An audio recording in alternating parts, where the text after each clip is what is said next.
Olá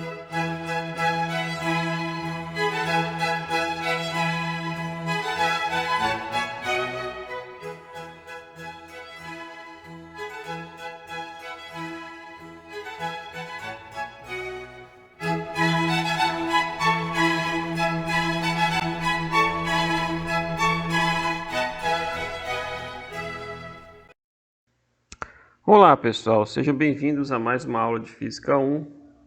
Agora vamos dar continuidade às leis de Newton e aplicações. Bem, lembrando que essas aulas são destinadas aos cursos de Engenharia Metalúrgica e de Engenharia de Minas. Certo? Na última videoaula, pessoal, falamos da definição da primeira lei de Newton, que é a lei da inércia. Descrevi o enunciado para vocês e mostrei que ela é fundamental para definir o que a gente chama de referencial inercial, E diferenciar, de assim, fazer a diferença entre um referencial inercial e de um referencial não inercial, certo? Aí demos um exemplo clássico de um ônibus que está em velocidade e uma pessoa do lado de fora do ônibus, E aí vimos que, nesse caso, o passageiro que está dentro do ônibus, ele vai enxergar a pessoa que está do lado de fora indo para trás, Se deslocando para trás. E dentro do ônibus, se porventura o ônibus tivesse as janelas pintadas de preto e a pessoa não pudesse identificar o que está em sua externa, a parte externa, ela ia ver tudo parado dentro do ônibus, Então, independente ou não disso, dentro do ônibus, ela vê que as coisas estão paradas, em repouso. Então, no referencial do passageiro, a gente chama isso de referencial, foi definido que é um referencial não inercial. E fora do lado de fora, a pessoa que está do lado de fora, ou qualquer outro objeto que esteja externo ao ônibus, a gente definiu que era um referencial inercial. E qual é o problema de se trabalhar com referencial não inercial? É porque aí surgem forças estranhas, chamadas forças fictícias. E aí eu até dei um exemplo, em que uma pessoa está no carona e tem uma outra pessoa guiando o carro. E aí a pessoa está numa linha reta, uma estrada, uma pista reta, em movimento uniforme. E aí de repente ela vai fazer uma curva acentuada à esquerda. Aí a tendência a pessoa que está no carona é ser arremessada contra a porta, claro, se não estiver usando o cinto. Por isso que o uso do cinto de segurança é importante. Mas quem é que está empurrando essa pessoa para fora do carro, Quer lançar a pessoa para fora do carro ou contra a porta direita, do carona. É uma força? Não. Do ponto de vista quem está do lado de fora, que é o referencial inercial, é simplesmente a ação da inércia. Por inércia, a pessoa tende a permanecer uma linha reta, um movimento uniforme, mas como está fazendo uma curva, ela tende a continuar, então ela vai ser pressionada contra a parede, contra a porta do carro. Dentro do referencial do passageiro e do motorista, que é o mesmo, no caso aí, você vai ter um referencial não inercial. E aí a gente tem que pensar, nossa, se eu estou parado, tem alguma coisa me puxando para fora do carro. Então é uma força que está querendo me lançar para fora do carro. E que força é essa? É uma força fictícia, porque na verdade ela não existe. Não existe a ação de uma força externa puxando a pessoa para fora do carro. Que aí a gente chamou essa força de força centrífuga, Então essa daí é uma força fictícia para compensar o fato de que você está no referencial não inercial. Então aí essa é a importância da primeira lei de Newton, ok? Agora vamos para a segunda lei de Newton, que é a força resultante, certo? Só que antes de falar da força resultante, o que a gente viu lá no ensino médio? A gente viu que no ensino médio a definição era isso aqui, F é igual a massa vezes o vetor aceleração. Essa é a definição que a gente conhece, né? Força resultante, falta um R aqui embaixo. Então, essa supostamente seria a força que a gente conhece lá no ensino médio. Mas na verdade, isso não está certo. Quer dizer, não é que esteja errado, mas isso é uma consequência, né? É uma consequência de um outro conceito de mais profundo de força, né? Então, repare o seguinte: quem é a aceleração? Aí eu quero que vocês prestem bem atenção nessa parte aqui. Quem é a aceleração? Não é a derivada do vetor velocidade em relação ao tempo? Isso é o vetor aceleração, né? Vamos chamar isso aqui de A e vamos chamar isso aqui de B. Eu vou substituir B em A. Certo? Eu vou fazer essa substituição. Então, eu tenho o quê? Que a força resultante, repare que a força resultante é um vetor. Vou já falar sobre isso, tá? Então, temos massa, ok? Quem vai ser A? A, na verdade, é quem? É dv dt. Ok? Aqui vamos considerar que a massa não é variante no tempo. Não varia com o tempo.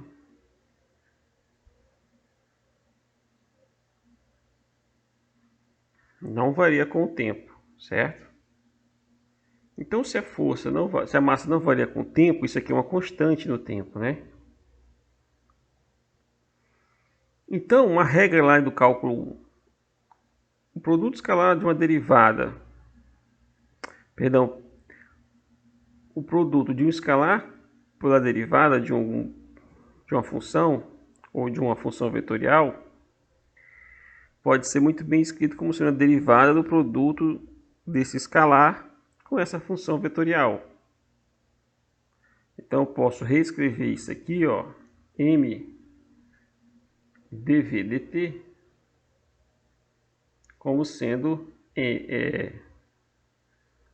a derivada em relação ao tempo da massa vetor velocidade. Certo? Ok? E aí, qual é a consequência disso? Isso vai implicar na seguinte consequência. Então, eu vou ter que a força resultante, na verdade, o vetor força resultante, ele é o quê? Ele é a derivada em relação ao tempo de uma grandeza que a gente vai chamar de momento linear. Então, essa aqui, pessoal, que é a verdadeira definição de força, onde P é massa, vetor, velocidade. Essa aqui é a verdadeira definição de força. Ah, Francisco, isso está correto? É simples. Se vocês têm dúvida, é só substituir de novo MV aqui e aí vocês vão ver. Tirando a prova, vou escrever aqui, ó. Tirando a prova.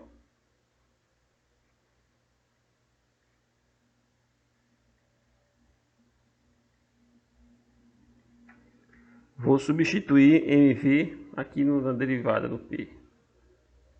Então, o vetor força resultante é D dt M vetor V. Então, isso vai ser vetor V que multiplica a derivada da massa em relação ao tempo, mais quem? Mais a massa, derivada da velocidade em relação ao tempo.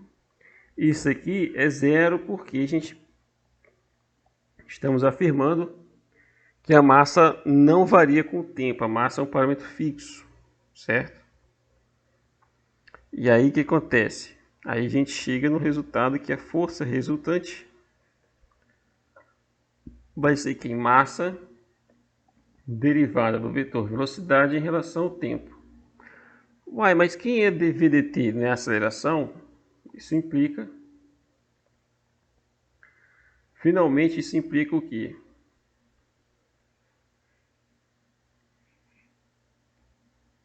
Então, isso aqui vai implicar na seguinte relação, né?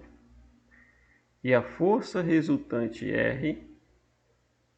Fr, é igual a quem? A massa que multiplica o vetor aceleração. Que é exatamente a relação do item A lá que eu coloquei. Então, pessoal, essa definição que eu vou escrever aqui embaixo, em que força resultante é igual à derivada do momento linear em relação ao tempo, isso aqui é fundamental, pessoal. Essa aqui que é, na verdade, a segunda lei de Newton. Essa é a verdadeira, vou colocar a verdadeira entre aspas, tá? Essa é a verdadeira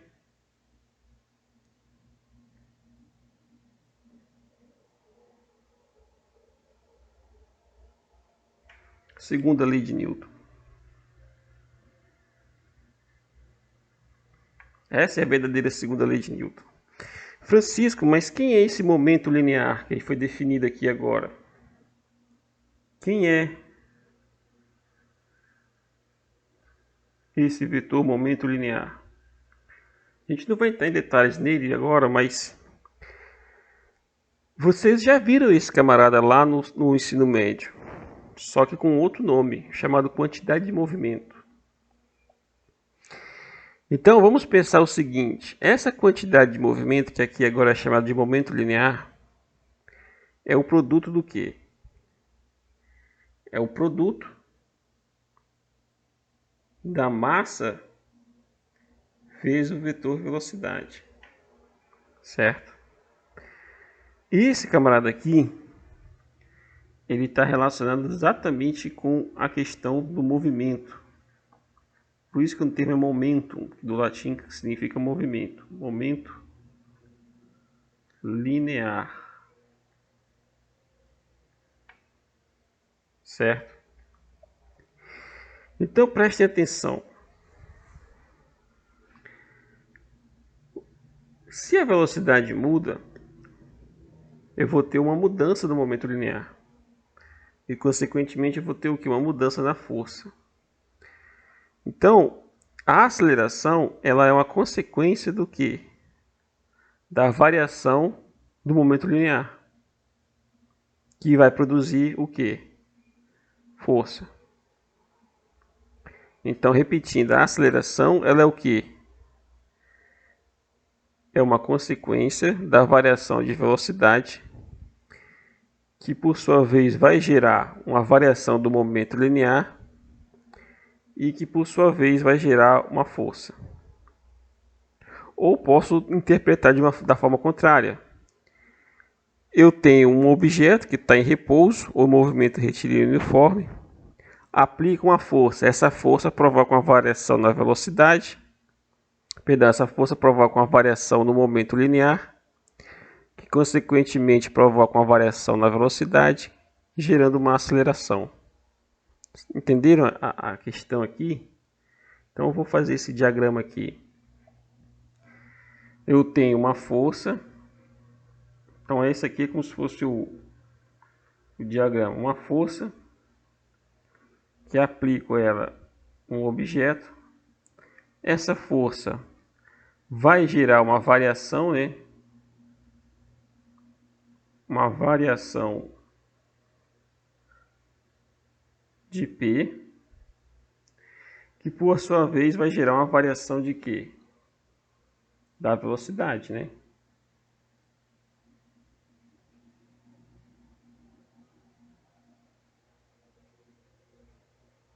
Da velocidade, gerando o que? Uma aceleração. Isso para um objeto que já se encontra em movimento uniforme, né? Retilíneo uniforme ou em repouso. Aí gera uma aceleração.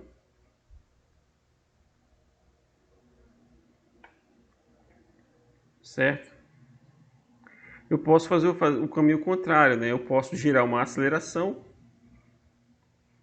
essa aceleração vai gerar uma variação de velocidade, que vai gerar uma variação de momento, que vai me gerar uma força resultante. Certo? Então eu posso fazer tanto o caminho de força para aceleração, da aceleração para força. Claro que aí o contexto dos exemplos são diferentes, né? As setas escuras, elas significam o quê? Um objeto que se encontra ou em repouso ou no movimento uniforme, com velocidade constante. Que aí, aplicando a força, você tem a variação do momento, que aí vai ter a variação da velocidade e assim gerando uma aceleração. Agora, se eu tenho um objeto, né, em que ele tem uma certa velocidade ou tá acelerando, de repente, ele está parado e aí de repente acelera. Ou ele se encontra numa velocidade e de repente ele muda de velocidade. Eu posso interpretar da outra forma também. Eu posso fazer a seguinte interpretação, certo? Eu posso interpretar de que, olha, eu vou imprimir uma aceleração. Essa aceleração vai gerar uma variação de velocidade, que consequentemente vai gerar uma variação de momento. E finalmente gerando a força resultante. Então reparem que, independente ou não do estado da qual se encontra o objeto ou a partícula, você sempre pode fazer essa interpretação, partir da força para gerar uma aceleração ou da aceleração partir para gerar uma força, certo? Mas a essência é a variação do momento. Então vou até fazer aqui uma outra cor. A essência da força resultante é isso aqui, ó. Essa é a essência, é a variação do momento linear, a variação temporal, né? É ela que vai, digamos assim, definir a força resultante, certo? Então, se a gente for representar do ponto de vista vetorial, que é o que está sendo feito aqui, então uma coisa que tem que ser pontuada aqui: força, não importa se é força resultante ou não, é de natureza vetorial.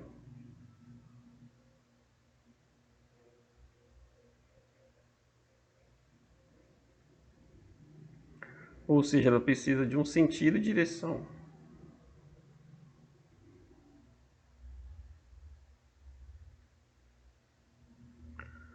Certo? Ela precisa de um sentido e direção. Da mesma forma que a aceleração e a velocidade também são, o momento linear também é uma força. O momento linear é uma grandeza vetorial. Então, o momento linear também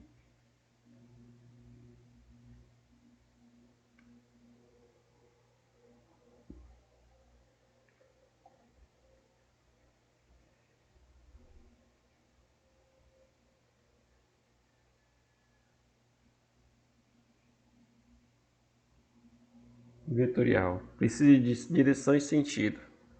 Assim como a própria aceleração e velocidade também. Uma coisa interessante, né, essa aqui é a forma clássica que vocês viram lá no ensino médio. F igual a ma, né? Essa aqui é a forma clássica que vocês viram lá no ensino médio. Essa expressão aqui, uma curiosidade, tá, pessoal? Uma curiosidade. Essa expressão aqui, ela só vale para pequenas velocidades. Pequenas velocidades ou variações de velocidades. Aí vocês vão dizer que pequenas velocidades são essas? São velocidades que são da ordem v menor ou igual a 10% da velocidade da luz. Qualquer valor maior ou igual a 10% da velocidade da luz, essa expressão aqui já não é mais, digamos assim, confiável. E aí que vem a grande esquisitice lá da teoria do Einstein, né? Esquisitice não, né? Esquisitice porque eu estou usando aqui de um jargão mais, não muito simplório, né? Já na questão, essa expressão aqui, ó, já é válida, né? Essa expressão aqui que eu vou circular aqui, essa expressão aqui já é válida para mesmo restrição, para essa mesma range de velocidades.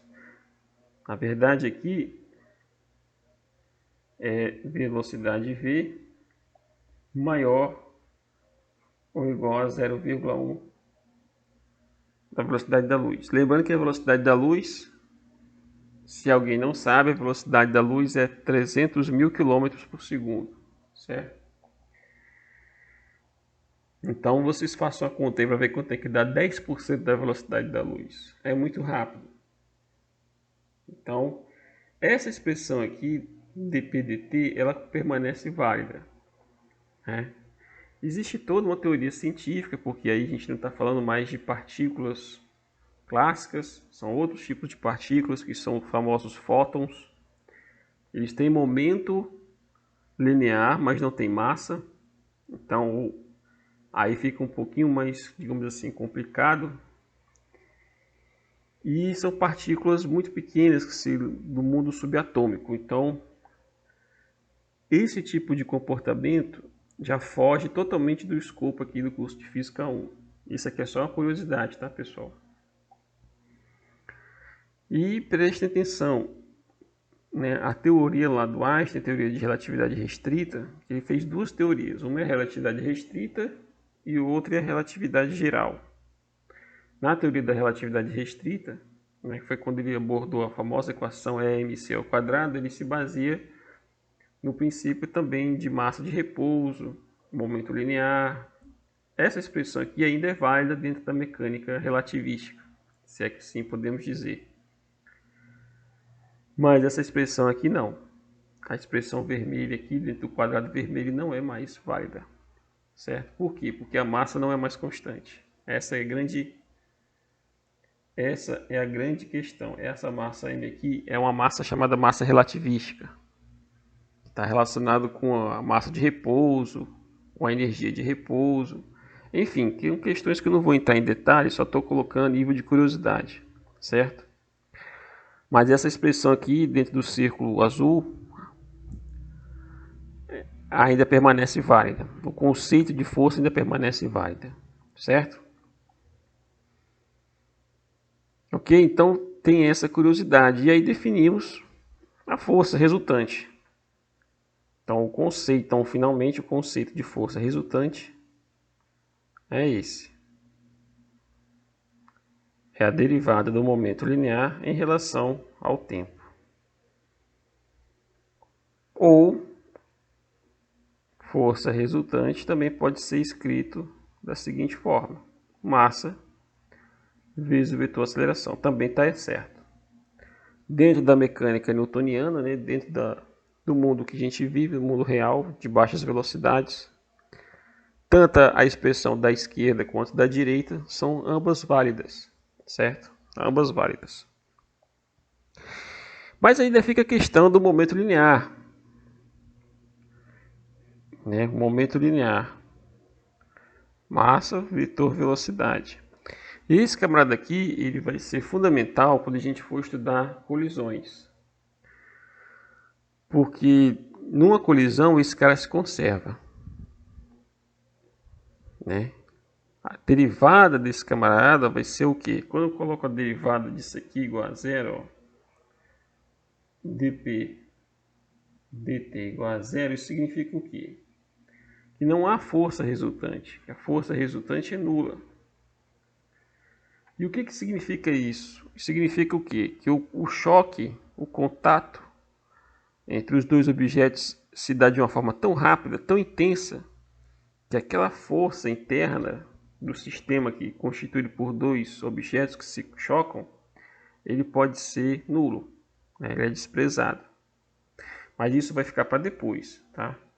Essa análise ela fica para depois, que isso aqui é um teorema chamado conservação do momento linear. Nossa. Certo? A conservação do momento linear. Essa parte aqui vai ficar para depois. ok? Fica para depois. Vou colocar aqui.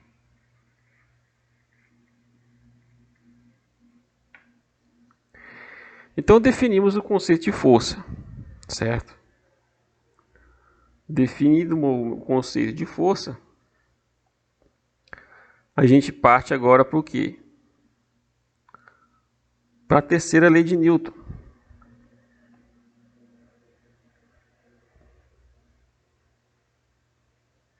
A terceira lei de Newton é o princípio da ação e reação.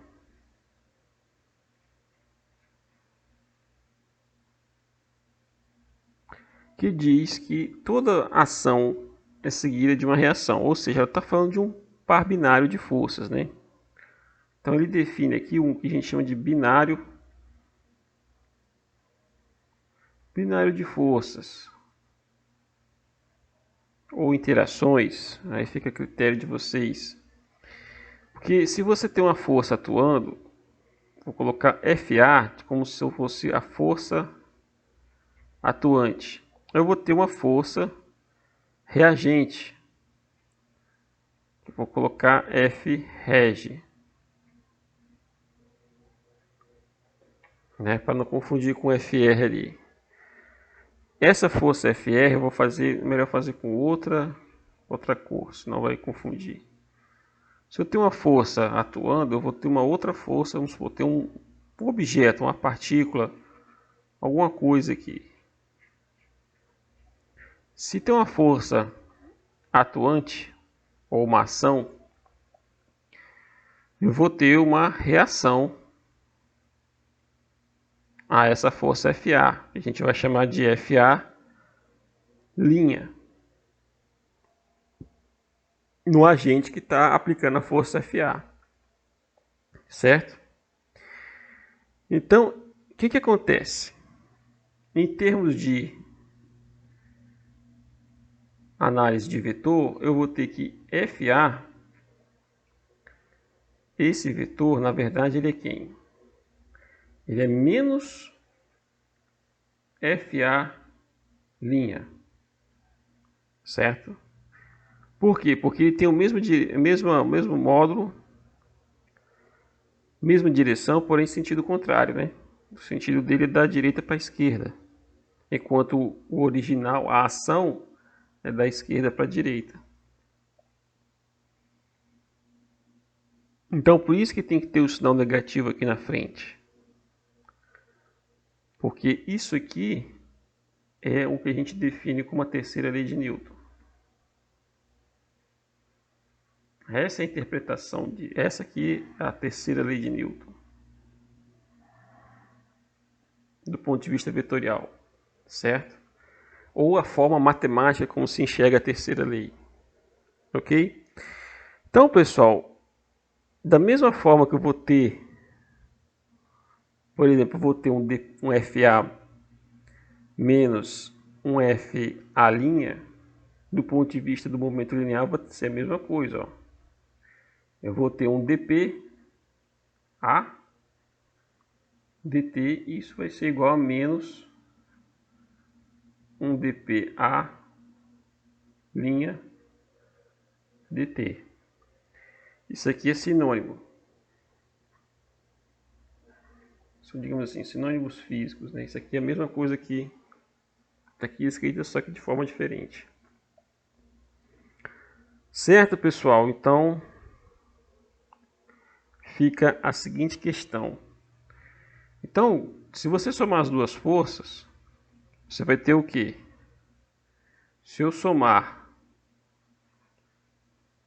FA, eu passo aqui o lado direito para o lado direito, passo para o lado esquerdo.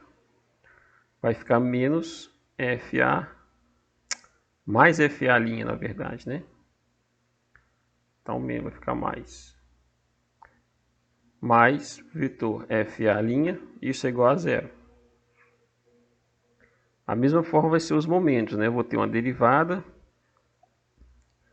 em relação ao tempo, abre parênteses, vetor PA mais o vetor PA'. certo? Se você aplicar essa propriedade de derivada, a derivada da soma é a soma das derivadas. Que aí passa esse termo para o lado esquerdo, né? Esse termo aqui foi transportado para o lado direito, para o lado esquerdo. E aí gerou isso aqui. Colocando o operador derivada para fora, fica desse jeito. Certo, pessoal? Então isso aqui também é uma forma diferente de você, uma forma nova, na verdade, de vocês enxergarem a terceira lei de Newton. Ok? Certo? Por isso que a gente tem o famoso ação binária.